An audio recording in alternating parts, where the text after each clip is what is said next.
मा स्टाइलनि उन्दुनायलै बेलाय आयु नै माबायदि उन्दुयो ओरै गेटआ थांनानै ओरै देमनाय आरो सि साइज एलब' नङ सि स्टाइलाव उन्दुयो बा देन्जारलै बे समाव नैथि साननि हाबाफारि बायदियै जोङो ओंखारलायबाय नै दा हाबाफारि बायदियै 9 रिंगायाव बर' थुनलाइ आफादनि फिरफिला बेरायनाय हाबाफारि दङ आइजि स्टेडियामावनो माने थामहिनबा मैया जे जायगायावनाखि मदिनि मोनसे जे प्रग्राम जादोंमोन बे जायगायावनो बेयो जागोन आरो बे जायगानिफ्रायनो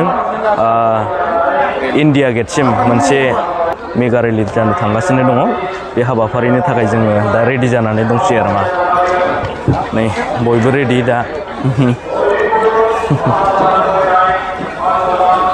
बयबो रेडि जाजोब्बाय ओमफ्राय आंबो रेडि जानानै दंजोबसै आरो नै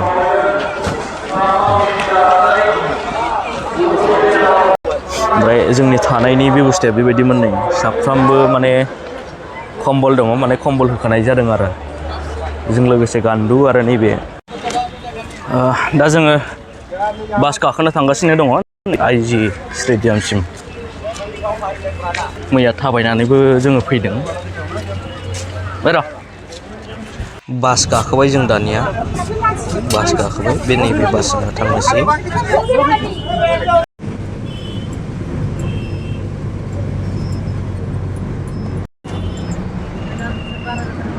गेट मोनफैबाय जों आइजि स्टेडियामखौ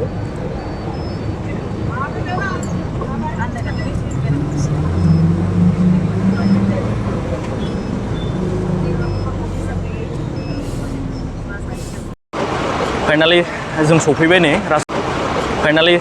सफैबाय नै बेबायदि बासजों फैनाय जायो आरो बेयाव बासआ लाबोनानै दोनफैयो ओमफ्राय थांबा बासआनो लांफिनो जा सारा नै बर' जोहोलाव जादों फट' लानो नै फैगासिनो दं ओइ नै दा गेटआ बै जों आरो मा फ्लेग हस्टिंआ जासिगोन दां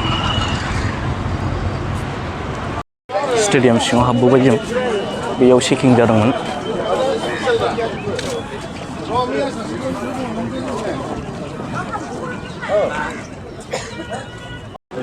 फ्लेग हस्टिंआ जासिगोन बेयाव रेडि जानानै दं फ्लेग हस्टिंनि थाखाय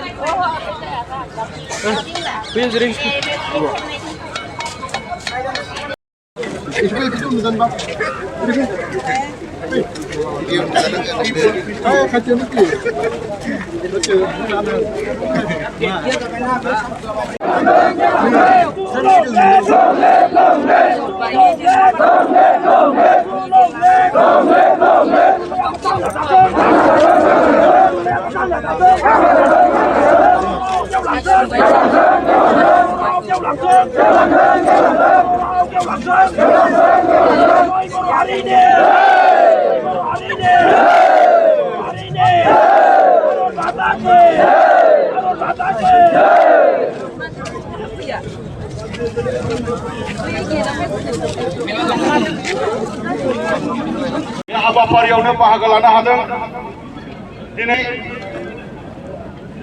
बर' थुनलाइ आफादनि मानिजाथाव आफादगिरि डक्टर सुरत नार्जारि सार बिथां बे हाबाफारियावनो बाहागो लानो हादों बर' थुनलाइ आफादनि गाहाय नेहाथारि नीलकान्त गयारि मानगोनां बिथां हाबाफारियावनो बाहागो लानो हादों दुलाराय फरायसाफोरनि आफादगिरि मानगोनां दिपेन बर' हाबाफारियावनो हांख्रायनाय बायदियै दिनैनि बे हाबाफारिखौ फ्लेग अफ खालामनो होननानै बे समाव नुजानो हादों मानिजाथाव एमपि जयन्त बसुमतारी जोंनि बानजाय आफादनिनो मासिगिरि आरो राज्यो सभानि मानिजाथाव एमपि रनगोरा नार्जारि हाबाफारियावनो बाहागो लानो हादों आसामनि केबिनेट मन्त्रि उरखावग्रा ब्रह्म मानगोनां बिथां आरो बे हाबाफारियावनो কার্যসূচীত আমার লগত উপস্থিত হব পাৰিছে সম্মানীয় এমপি দিলীপ শইকীয়া ডাঙৰীয়া দেৱ আৰু এই হাবাফাৰিত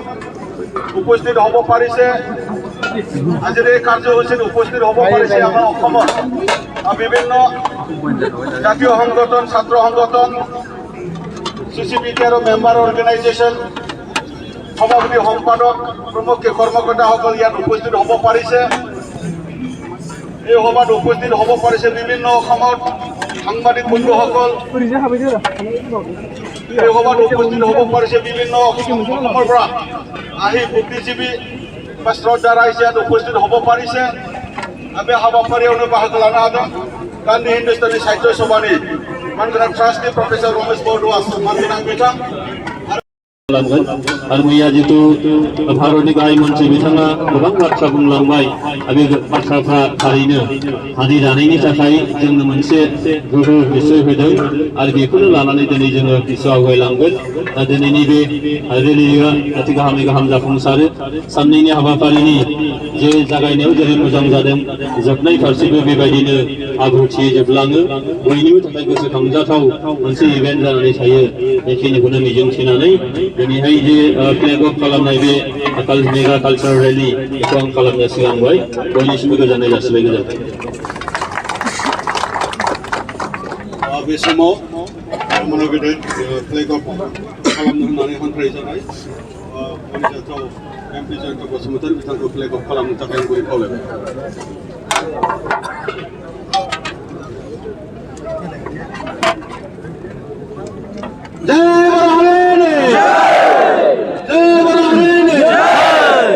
We want peace. We want peace. Peace, peace.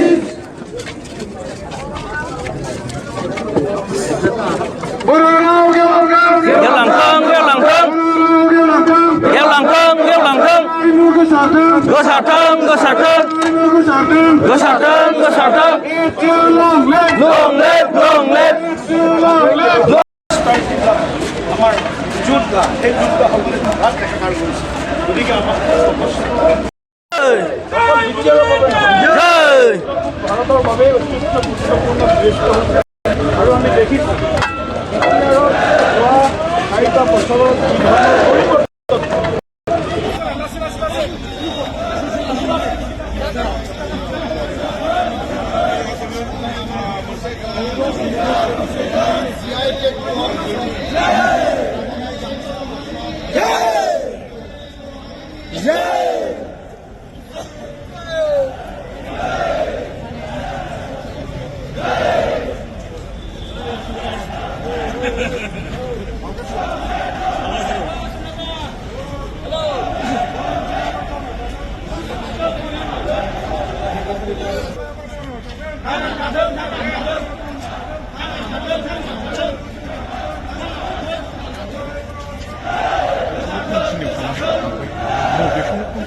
যি ধৰণৰ পৰিৱৰ্তন बेयाव 1 मिनिट हमथादोब्रा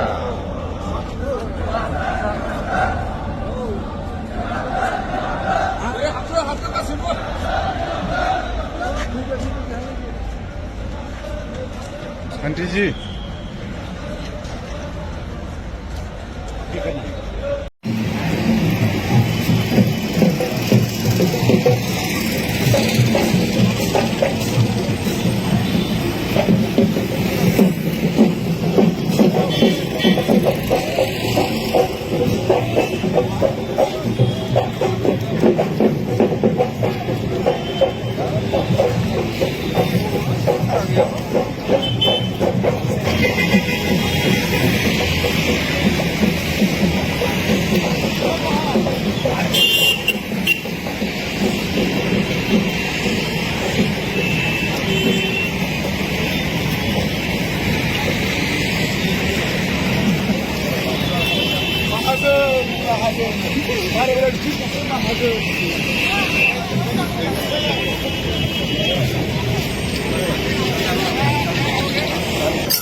हानजा सुनानै दा मेंनाय मोनबाय आरो जोङो बेनिखायनो जिरायबाय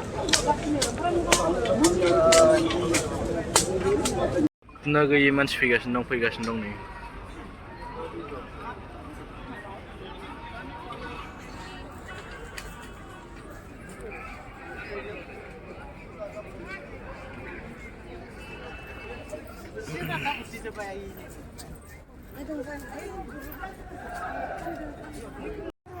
मोसाबोगासिनो दं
ओंखामनि थाखाय रेडि जानानै दं नै जायगा लादे औ दे थांदे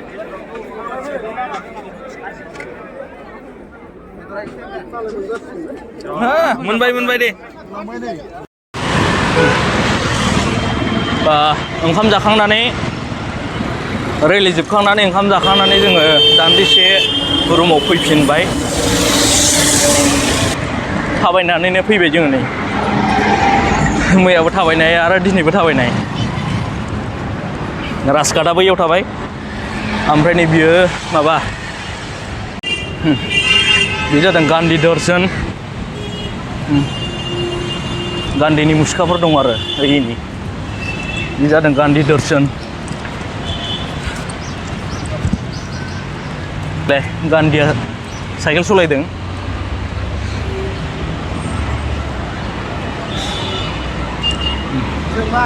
डिसप्ले लाल किला थांसै खाथिसिन मोनदों माबाया राजघाट स्टेसना खाथिसिन सिदा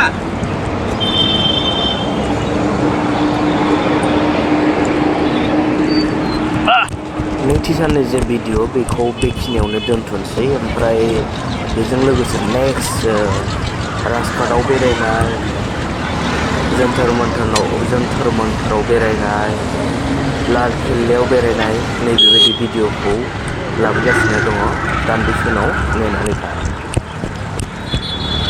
राजघाटआ बै थाबाय बै नै बैयाव राजघाटआ थाबोबाय आरो